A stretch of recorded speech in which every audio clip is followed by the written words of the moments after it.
Hello and welcome to Ewe Sew You. My name's Zoe and this is my channel all about the crafty bits and pieces I get up to. I knit, I sew, I crochet, I spin on a drop spindle, I dabble in weaving from time to time, and anything else that takes my crafty fancy. Now this week we are talking about tapestry weaving, so grab a brew, put your feet up and let's get started.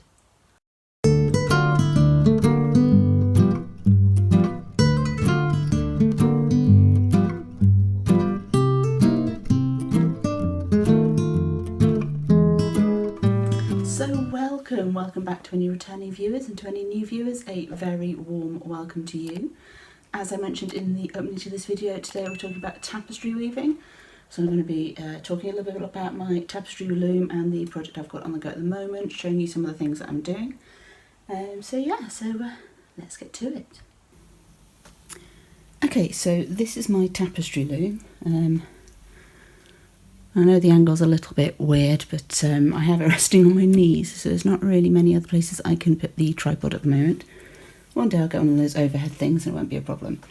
But yeah, this is a tapestry weaving frame, so I've got it rested on the table at the top and on my knees at the bottom. I got this loom from Spinspired, and it's a 60 by 60 loom, which is, I believe, the largest one that they do. I figured if I get the largest one, then I've got more flexibility with it, because I can do smaller than it. But obviously if I get a smaller loom, I can't go bigger than the loom. Tapestry weaving is not like when you're weaving on a heddle loom or on a shaft loom, any weaving fabric for sewing with. On a tapestry loom, you can only weave within the constraints of the loom itself. There's no advancing of the warp. So warp is the up and down bit, weft is the side to side bit. And this particular project is from a tapestry weaving book. I'll put the details up on the screen.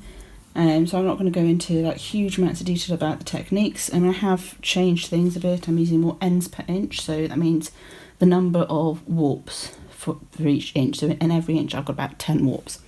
The original design was done on about 5 to 7 with a heavier weight yarn for the weft. I'm really actually enjoying how the indie dyed yarn I've got here, so Gamer Crafting yarn, is weaving up. So I need to do some more weaving with hand dyed yarns, I think. But at the moment I'm working on a bit of distorted weft weaving. Most of this is done in plain weave, so over, under, over, under. And there are some basic terms that you need to get used to with weaving. Obviously warp and weft being the first ones. Then you'll be thinking about sheds. A shed is the space that you pass the weft through. So you have an open shed and then you have a closed shed that you need to lift up. So the open shed at the moment is this one. So I'm just going to pass my weft yarn through the shed. You do want to put a bit of slack in your weft as you're putting it in, particularly when you're doing distorted weft. I hope my arm's not getting in the way too much, because the weft is going to be going over the bumps. You want to make sure that you've got enough slack in the weft yarn to be able to get it to sit properly as it goes across. Now tapestry weaving is a weft faced weaving, so you're looking to not be able to see the warp threads. Just a bit tight at that end, so we'll loosen that up a bit.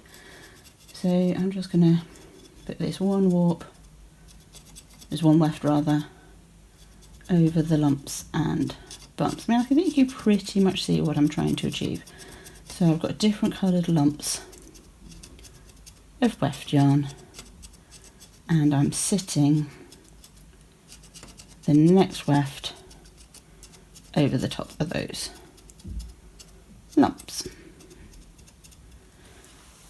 Now I've got my tapestry comb, tapestry beater, whatever you want to call it, to help me beat the yarn down to get rid of those wefts. So let's pick another colour to put another lump in, put another bump in here, I think. So let's go with one that's not next to it. We'll go with a red. So what I'm going to do to make my little bumps is I'm going to weave a small kind of lozengey shape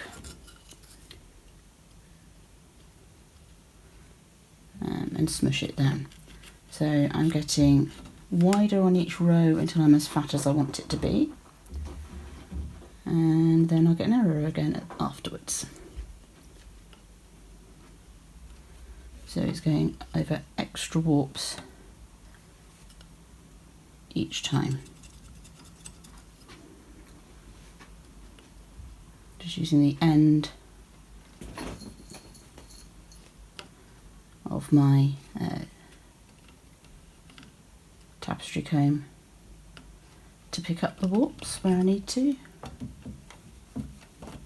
You can get bobbins to put the weft yarn on. I haven't so far, but probably will at some point. So I'm using what they call butterflies.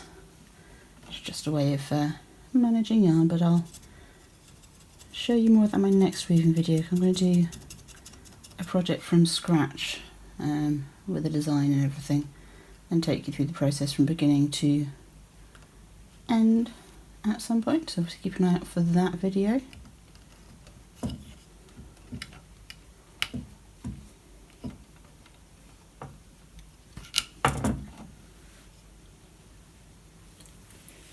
As I go up this section, I'm starting with my bumps being quite wide. As I go up the section, they will get smaller. Okay, this is going to be the widest point of this one, and I could count them, but I think that's about the same as the others, just eyeballing it. It's a little bit of a random section, so it doesn't matter too much. They're not exact. So as I come back to make them narrower, I'm just picking up fewer warps to go over and under with the yarn. And there's nothing massively complicated about the principles of weaving. And there's a few little bits and bobs that make a difference to the finish in terms of technique. But yeah, the basic principles are fairly straightforward.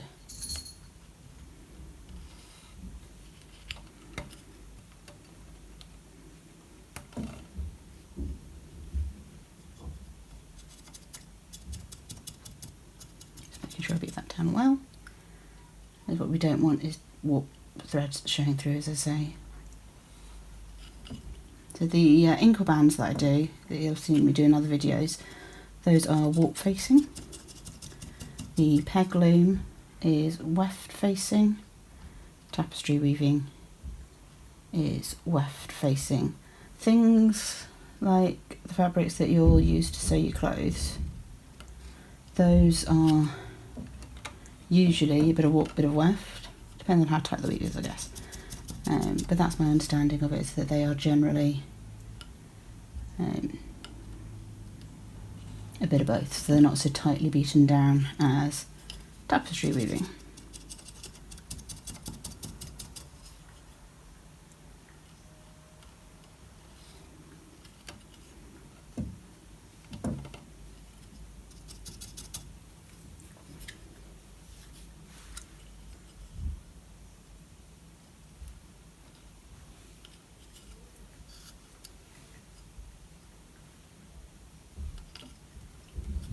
So if you miss a warp, just pick it up and pop your weft through.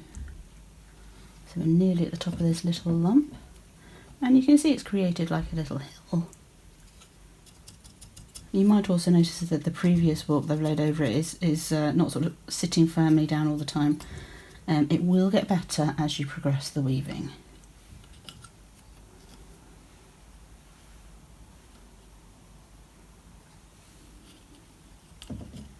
I've totally forgotten to bring my scissors over to the loom with me.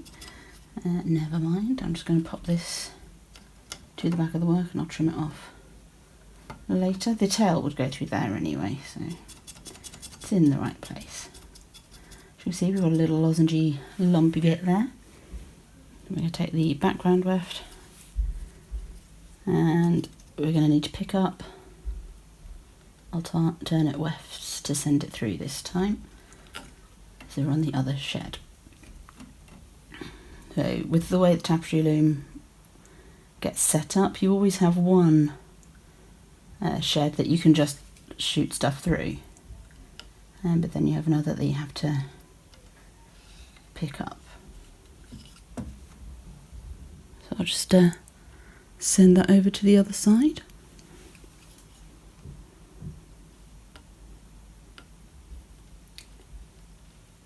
Obviously there's quite a bit more weaving to do on this sampler.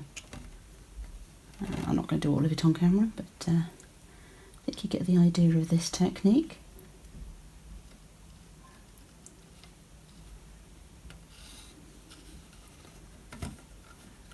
So my next weaving video will be, as I say, starting a project from scratch with a little pattern behind it. So I'll show you how I warp up this frame, how I get started, and so on. It might have to be a series of videos because obviously weaving is not the fastest of crafts, but that's okay. Not everything has to be speedy.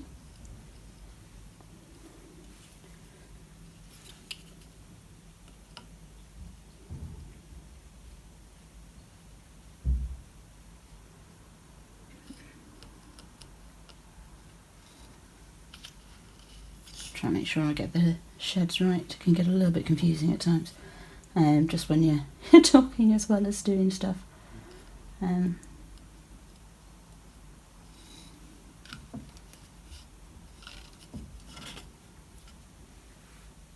It's the same with everything though, isn't it? If you're doing too many things at once, it can get a little bit pause for thought.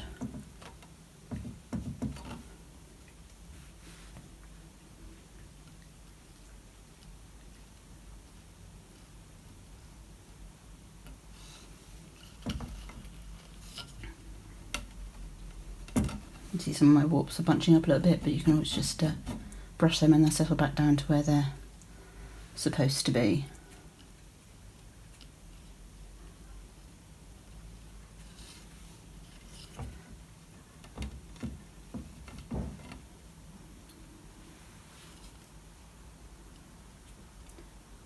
You can obviously get tapestry looms on frames as well. They'll stand up on a table. This one won't. At some point, along with many other things that I've got in my plans, I may well jerry rig some sort of holder for it, so that I'm not having to lean over it all the time. I usually sit in the armchair with an occasional table.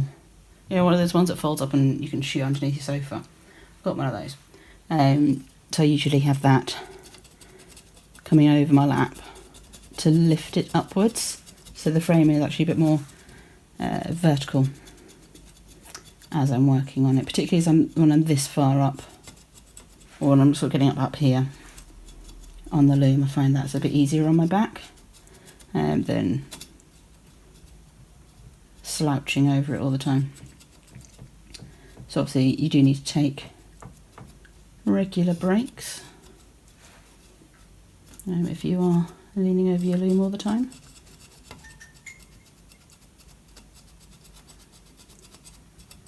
That's my partner's tablet beeping in the background. Okay, so that's the basic warp manipulation technique for this section. So I'm going to carry on putting in blobs of colour in the gaps and sending a row of the background warp across, probably till I'm about here, and I'll finish it off with a bit of plain weave to straighten it out. Then it's a row of sumac knots here. This is as per the pattern in the book. Each section is separated by a row of sumac knots. And then there's another warp manipulation coming up here. It's done in a very similar way, but I'll show you the finished outcome once this one is done, because this will be appearing in my what I've been working on video, hopefully at the end of the month. I'm hoping I've got it finished by then, because I would like to start working on the next weaving video to put out sometime in October. Okay. So that's that technique. Have fun playing with it in your own weaving. So I hope you found that interesting and or useful. If you would like to see more on weaving, I'm going to be looking at some of the other techniques at some point in another video. Like and subscribe and ding the bell down below to get notifications. I aim to put a video up every week. Once a month it's what I've been doing the previous month, and in the intervening months it's sometimes project based, sometimes techniques, sometimes it's books. So ding the bell and all that stuff that the YouTubers tell you to do, and I will see you next time. But until then, happy crafting and bye bye for now.